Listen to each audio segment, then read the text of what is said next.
Magandang good afternoon for today's video. Halina't samahan nyo kaming tikman itong masarap, malutong, at talaga namang one of the best bagnet sisig na natikman ko. Sa halagang 65 pesos nga lang matitikman mo na ang kanilang napakasarap na sisig. At mabubusog ka talaga dahil may kasama na itong rice. Mapaparice ka talaga dito.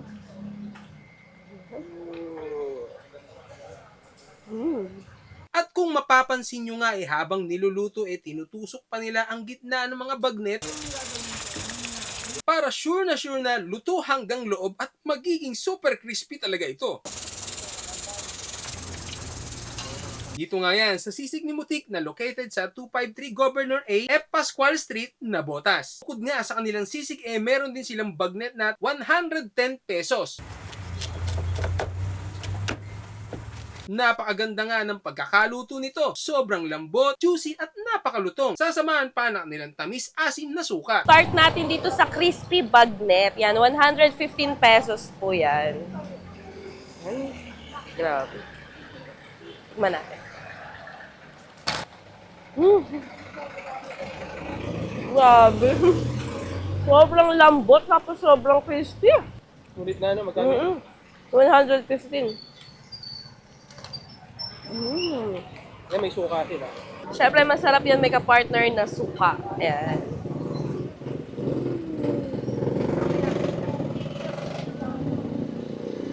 Actually, yung pinaka-bagnet niya, sobrang malasa na.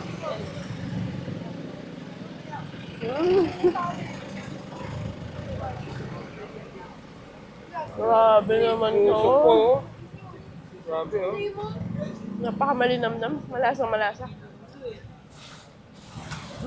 At syempre yung kanilang bagnet sisig na 65 pesos lang may isang order ka na ng sisig at rice. Una nga nilalagyan muna nila ito ng kanilang special sauce, tapos ilalagay yung ginayat-gayat na bagnet na may sibuyas at sili. Tapos lalagyan pa ng special sauce sa ibabaw. Ito naman yung kanilang sisig with rice. 65 pesos. Ayan, grabe.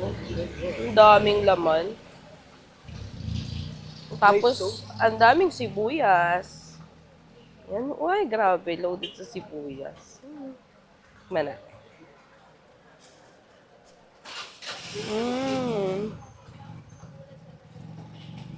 Ang sarap nung pinaka-mayo niya. Bagay na bagay dun sa pagka-crispy. Sobrang creamy. Tapos, hindi tinipid sa sibuyas.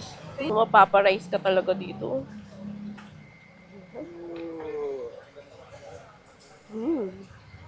So, mas masarap daw to pag nilagyan pa ng toyo. Di ba may mas isasarap pa.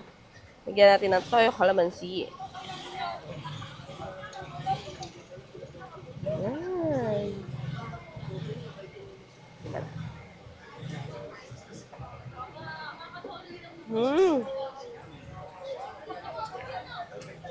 Mas sumasabog nga yung flavor. Sarap, oo. Sarap sa kanin.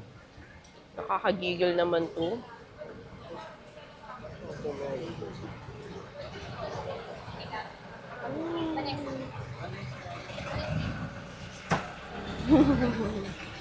Hindi man ito yung authentic sisig, pero ito yung klase ng sisig na napaka-creamy at linamnam dahil sa kanilang special sauce. At oo nga pala, pwede din kayo mag-order sa kanila na per platter o per bilao. Message nyo lang sila sa kanilang FB page. Open pala sila ng 11 AM to 1 PM. Tapos may break time sila na mag-open ulit ng 4:30 PM to 9 PM. Make sure lang na makapag-advance order kayo para di kayo maubusan. So paano? Hanggang dito na lang. Paalam!